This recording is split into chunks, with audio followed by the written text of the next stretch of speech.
I know I don't talk about recruiting as often on the Baylor side of things or in general, but this is a this is towards all the Baylor fans out there that are just upset with the recruiting recently. Here's the deal about Calvin Clements. Yes, it hurts to lose an offensive lineman in the class, but we took so many in the last 2 years. And in addition, his parents went to Kansas, and Kansas got to a bowl game, and their head coach Lance Leipold is going to stay there for a while. It looks like so, and build that program up and get the better facilities and better football stadium. Trying to revamp it. That's one deal. Another I know happened late last night.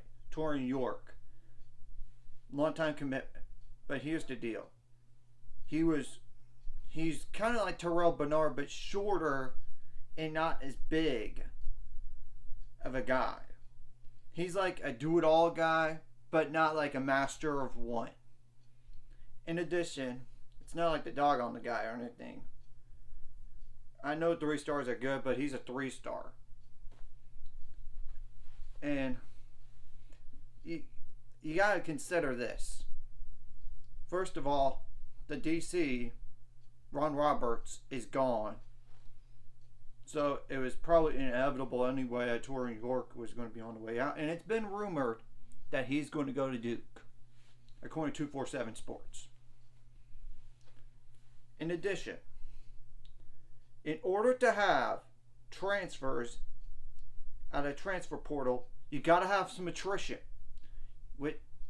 In order to get some addition, you got to get some subtraction. And right now, we would be over 85 scholarships. That's including incoming freshmen, redshirt freshmen, so on and so forth, to fifth-year seniors, even those including that walked on senior day. Granted, I am not including Siaki Ika. I am not counting on him coming back. But we would be above that limit by at least 1, if not up to 4 guys. In a limit, it's 85. You can't have that. That's a no-no. And I'm sure Dave Aranda and staff is going to address that issue. And if there are older guys that are not making the depth chart in terms of playing experience, like hardly played, for example, like a 3rd string guy, they will tell him to go home. They'll go away. Or even 2nd string, potentially. So just keep that in mind, and as well as 4th string.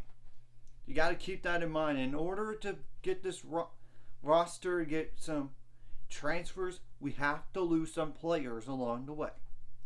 So no need to panic.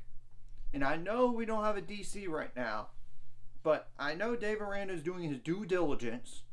And not only that, he has to get the process just right and get the right DC to begin with. Like whatever the DC does in terms of position coach, not just in charge of the entire defense, but as like a inside linebackers coach or a safeties coach. Whatever you get one of those position deals as a DC, you got to fill in the other, as well as special teams coordinator or special teams coach. So chill, Baylor fans. You need to chill. I mean, at least we're not losing we're going to have to lose some players along the way to the transfer portal. I'm even including Craig Williams as coming back, which I know he walked on senior day. So we have to wait and see what happens in terms of the roster.